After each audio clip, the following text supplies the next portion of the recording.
Hello students, I hope you all are doing well. Welcome to Pahul Imitation. If you are new to this channel, do check out our previous videos. Today we have come up with a new video in which we have discussed MCQ's multiple answers for the reading module. Now, without any further ado, let's get into the video. The reading module the second type ਹੈ MCQ's multiple answers. ਇਹਦੇ ਜਿਹੜੇ marks ਨੇ ਉਹ ਸਿਰਫ reading module ਦੇ ਵਿੱਚ ਹੀ contribute ਕਰਨਗੇ। ਆਪਣੀ ਟਾਸਕ ਕੀ ਹੈ ਇਹਦੇ ਵਿੱਚ ਆਪਾਂ ਨੂੰ ਇੱਕ ਟੈਕਸਟ ਦਿੱਤਾ ਹੋਊਗਾ ਅਪ ਟੂ 300 ਵਰਡਸ ਦਾ।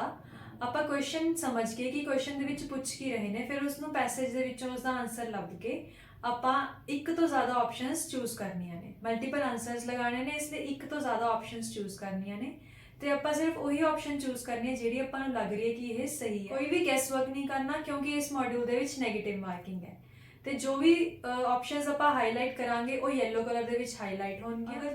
ਅਗਰ ਤੁਸੀਂ ਉਸ ਨੂੰ ਡੀਸਿਲੈਕਟ ਕਰਨਾ ਚਾਹੁੰਦੇ ਹੋ ਤਾਂ ਉਸ ਆਪਸ਼ਨ ਦੇ ਉੱਤੇ ਦੁਬਾਰਾ ਤੋਂ ਕਲਿੱਕ ਕਰ ਦਾਂਗੇ ਤਾਂ ਉਹ ਡੀਸਿਲੈਕਟ ਹੋ ਜੂਗੀ ਤੇ ਆਪਾਂ ਨਿਊ ਆਪਸ਼ਨ ਚੂਜ਼ ਕਰ ਸਕਦੇ ਹਾਂ। ਤਾਂ ਆਪਾਂ ਇੱਕ ਸੈਂਪਲ ਕੁਐਸਚਨ ਦੇਖਦੇ ਹਾਂ ਕਿ ਆਪਾਂ ਇਸ ਕੁਐਸਚਨ ਨੂੰ ਅਟੈਂਪਟ ਕਿਵੇਂ ਕਰਨਾ ਹੈ ਤੇ ਕਿੰਨੀਆਂ ਆਪਸ਼ਨਸ ਆਪਾਂ ਲਗਾਉਣੀਆਂ ਨੇ। ਤਾਂ ਆਪਣੇ ਕੋਲ ਕੁਐਸਚਨ ਦਿੱਤਾ ਹੋਇਆ ਹੈ which of the statements is true about a procrastinator. Question ਪੜ੍ਹਨਾ ਬਹੁਤ ਜ਼ਰੂਰੀ ਹੈ। ਕਈ ਵਾਰੀ ਕੀ ਹੁੰਦਾ ਹੈ ਕਿ ਉਹਨਾਂ ਨੇ ਇਨਕਰੈਕਟ ਆਪਸ਼ਨਸ ਪੁੱਛੇ ਹੁੰਦੇ ਨੇ ਬਟ ਆਪਾਂ ਬਿਨਾਂ ਕੁਐਸਚਨ ਪੜ੍ਹੇ ਹੀ ਪੈਸੇਜ ਪੜ੍ਹ ਕੇ ਆਪਾਂ ਕਰੈਕਟ ਆਪਸ਼ਨਸ ਲਗਾ ਦਾਂਗੇ ਤਾਂ ਜਿਹਦੇ ਨਾਲ ਕੀ ਹੈ ਜਿਹੜਾ ਆਪਣਾ ਆਨਸਰ ਹੈ ਉਹ ਗਲਤ ਹੋ ਜਾਊਗਾ। ਇਸ ਲਈ ਸਭ ਤੋਂ ਪਹਿਲਾਂ ਕੁਐਸਚਨ ਪੜ੍ਹਨਾ ਤੇ ਸਮਝਣਾ ਕਿ ਕੁਐਸਚਨ ਦੇ ਵਿੱਚ ਪੁੱਛਿਆ ਕੀ ਹੋਇਆ। ਜਿਵੇਂ ਹੁਣ ਇਸ ਦੇ ਵਿੱਚ ਪੁੱਛ ਰਹੇ ਨੇ ਕਿ ਪ੍ਰੋਕ੍ਰੈਸਟੀਨੇਟਰ ਬਾਰੇ ਇਸ ਪੈਸੇਜ ਦੇ ਵਿੱਚ ਕੀ ਦਿੱਤਾ ਹੋਇਆ ਹੈ, ਤਾਂ ਆਪਾਂ ਪੈਸੇਜ ਨੂੰ ਪੜ੍ਹਦੇ ਹਾਂ ਤੇ ਨਾਲ ਨਾਲ ਦੇਖਦੇ ਹਾਂ ਕਿ ਕਿਹੜੀਆਂ ਆਪਸ਼ਨਸ ਆ ਸਕਦੀਆਂ ਨੇ ਜਾਂ ਕਿਹੜੀਆਂ ਆਪਸ਼ਨਸ ਐਲੀਮੀਨੇਟ ਹੋ ਸਕਦੀਆਂ ਨੇ। ਠੀਕ ਹੈ। Procrastination offers the illusion of freedom. It tricks us into believing we have countless hours only to rob us of them. It seduces us with the promise of carefree play, but only offers what Tim Urban calls the dark playground.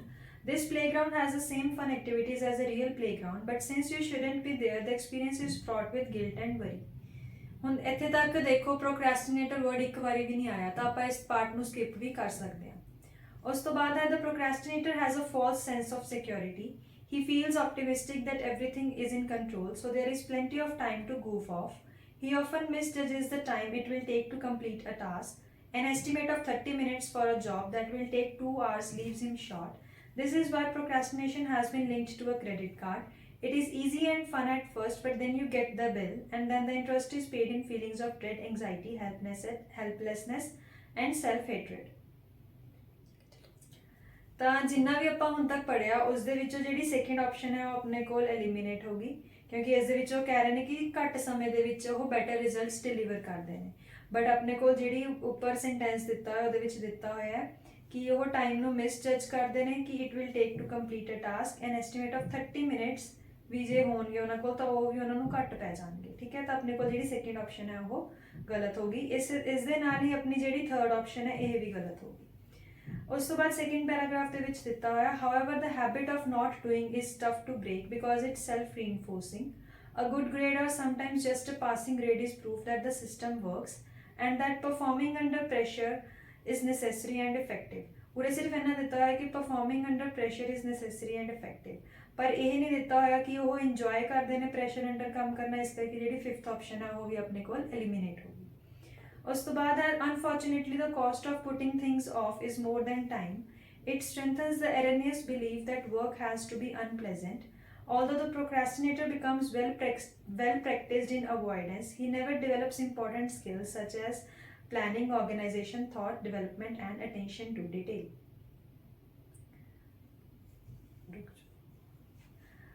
ਤਾਂ ਹੁਣ ਧਿਆਨ ਨਾਲ ਦੇਖੋ ਕਿ ਜਿਹੜਾ ਬਿਲਕੁਲ last sentence ਹੈ ਇਸ ਦੇ ਵਿੱਚ ਕਹਿ ਰਹੇ ਨੇ although the procrastinator becomes well practiced in avoidance, ਚੀਜ਼ਾਂ ਨੂੰ ਅਵੋਇਡ ਕਰਨ ਦੇ ਵਿੱਚ ਉਹਨਾਂ ਨੂੰ ਬਹੁਤ ਜ਼ਿਆਦਾ ਪ੍ਰੈਕਟਿਸ ਹੋ ਜਾਂਦੀ ਹੈ।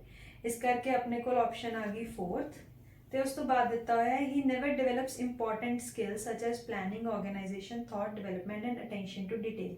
ਇੱਦਾਂ ਦੀਆਂ ਸਕਿੱਲਸ ਕਦੇ ਵੀ ਉਹ ਗ੍ਰੈਬ ਨਹੀਂ ਕਰ ਪਾਉਂਦੇ, ਇਸ ਕਰਕੇ ਆਪਣੇ ਕੋਲ ਆਪਸ਼ਨ ਆ ਗਈ ਫਸਟ ਆਪਸ਼ਨ। ਤਾਂ ਆਪਣੇ ਦੋ ਆਨਸਰਸ ਨੇ, ਦੋਨੋਂ ਆਪਾਂ ਨੂੰ ਮਿਲ ਚੁੱਕੇ ਨੇ।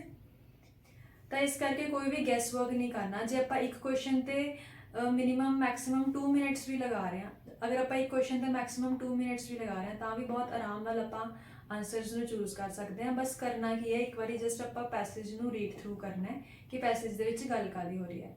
ਜੇ ਆਪਾਂ ਗੈਸ ਵਰਕ ਕਰਾਂਗੇ ਤਾਂ ਬਹੁਤ ਜ਼ਿਆਦਾ ਚਾਂਸ ਨੇ ਕਿ ਜਿਹੜੇ ਆਪਣੇ ਆਪਸ਼ਨਸ ਨੇ ਆਪਾਂ ਗਲਤ ਲਗਾ ਦਾਂਗੇ। ਰਾਈਟ। ਤਾਂ ਦੇਖੋ ਇਸ ਦੇ ਵਿੱਚ ਦੋ ਆਪਸ਼ਨਸ ਆਉਣੀਆਂ ਸੀਗੀਆਂ ਤੇ ਦੋਨੋਂ ਆਪਸ਼ਨਸ ਆਪਣੀਆਂ ਠੀਕ ਨੇ।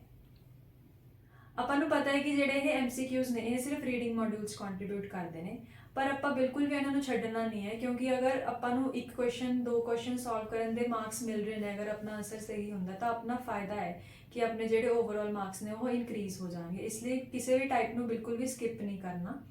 ਜਿਹੜੀਆਂ ਟਾਈਪਸ ਬਾਕੀ ਮੋਡਿਊਲਸ ਦੇ ਵਿੱਚ ਕੰਟਰੀਬਿਊਟ ਕਰਦੀਆਂ ਨੇ ਉਹਨਾਂ ਦੀ ਪ੍ਰੈਕਟਿਸ ਆਪਾਂ ਜ਼ਿਆਦਾ ਕਰਾਂਗੇ, ਬਟ ਜਿਵੇਂ MCQs ਹੋ ਗਏ ਇਹ ਸਿਰਫ ਰੀਡਿੰਗ ਮੋਡਿਊਲਸ ਕੰਟਰੀਬਿਊਟ ਕਰ ਰਹੇ ਨੇ, ਇਹਨਾਂ ਦੀ ਪ੍ਰੈਕਟਿਸ ਜ਼ਰੂਰ ਕਰਨੀ ਹੈ, ਬਿਲਕੁਲ ਵੀ ਸਕਿਪ ਨਹੀਂ ਕਰਨੀ।